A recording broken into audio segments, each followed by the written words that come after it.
Hello, hey, all Otto McLean here. Today I'm going to be talking about Skimna Darkrai.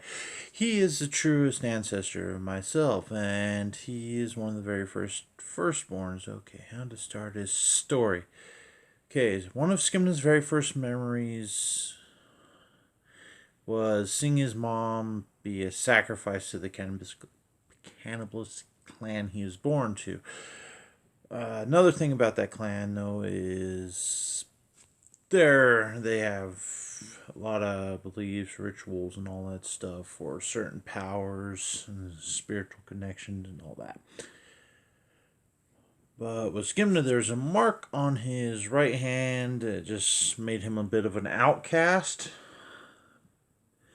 A few years went by. They figured out that they did all the rituals they possibly can on him. The mark never reacted, so they didn't think anything about it, so he's let go.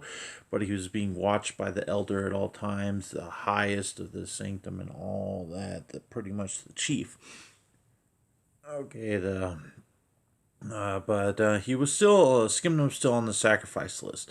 By the time he was 5, that's what they do sometimes is when they sacrifice the youngins, if they aren't providing enough by the time they're 5 or 10. He escaped between those years.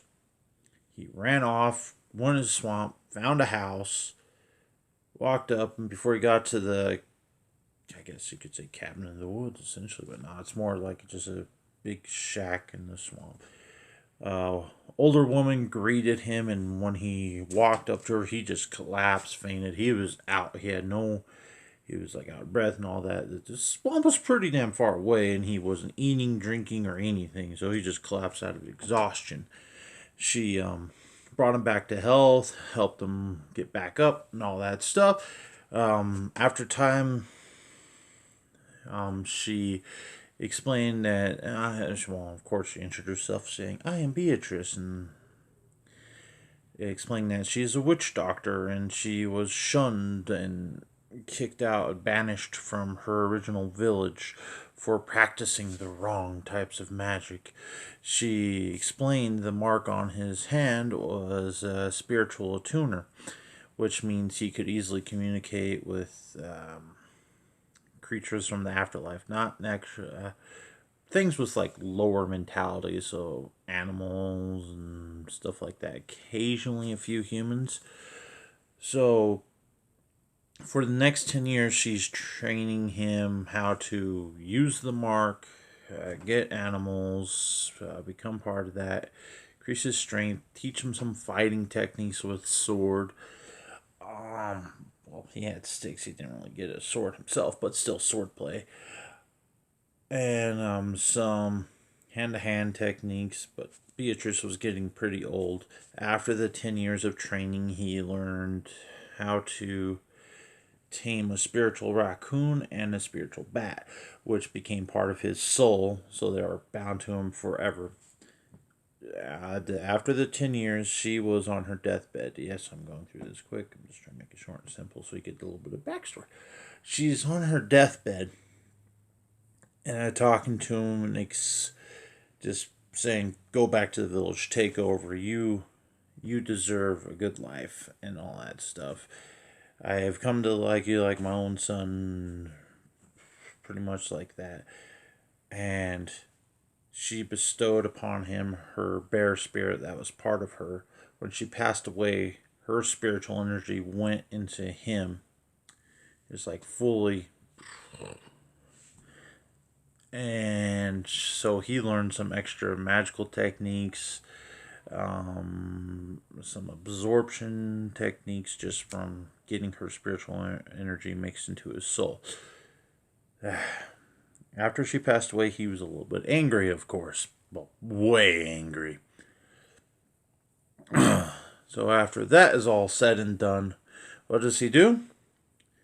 He sneaks back to the village. He doesn't want to be seen or anything. And goes to the graveyard they have there, their big old sanctum where they just bury whatever. So one of the ways to get back into the village and try to take power is have a relic of their own. Any outsider can do this, have a relic of their own and take over.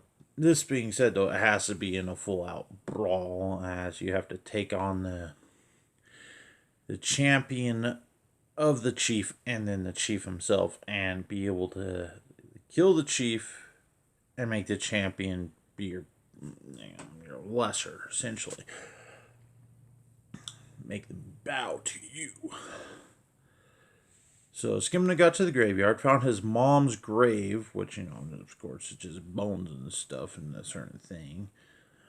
Yet, only people that get buried there are either the sacrifices, anyone that dies naturally, not so much, but the sacrifice gets buried there, the chiefs get buried, and stuff. It's more to make their land more sealed off from dark spirits and all that, because again, they're superstitious, and they do practice spiritual arts, so, have to have extra bones somewhere.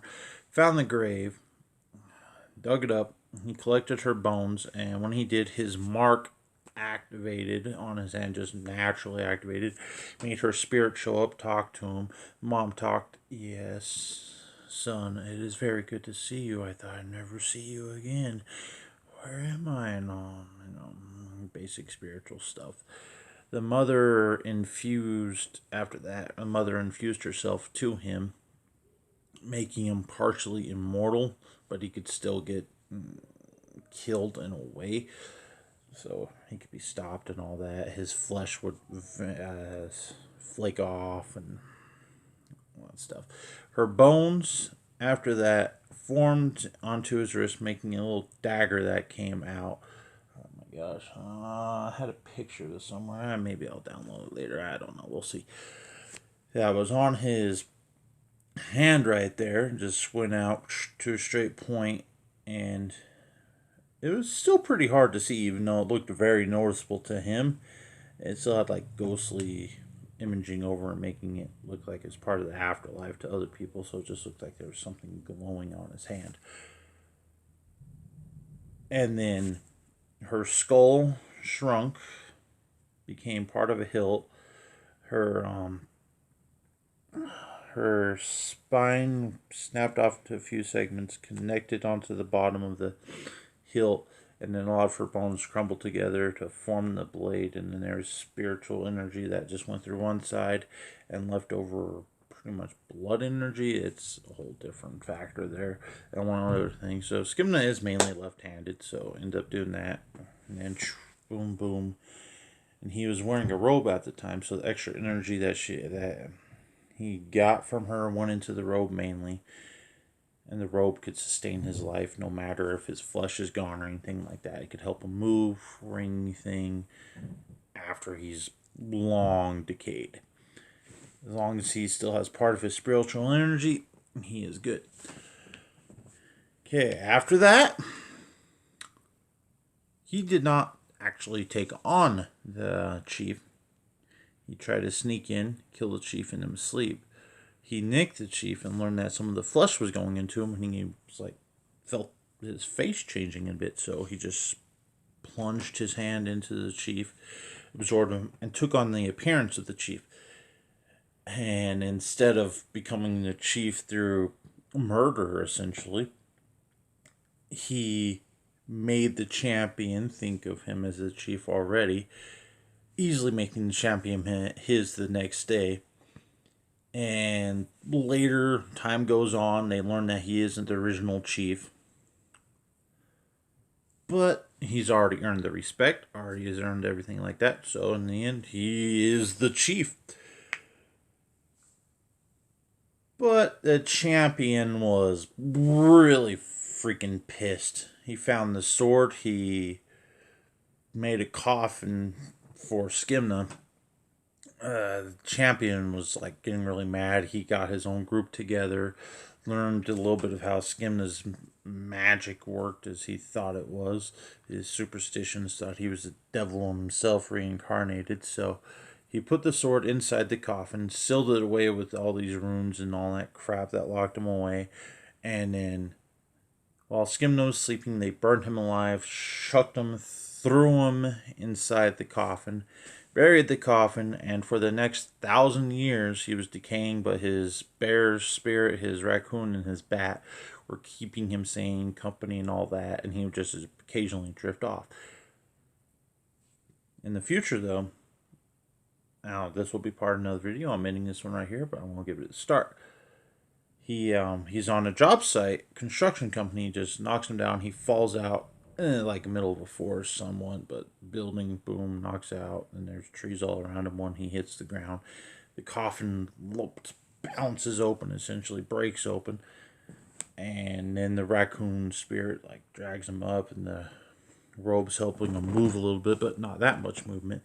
So for now, after the 1,000 years of him being there to there, that was from just the early 1000s essentially, and this is the early 2000s, and for the next 8 years it will be his next story.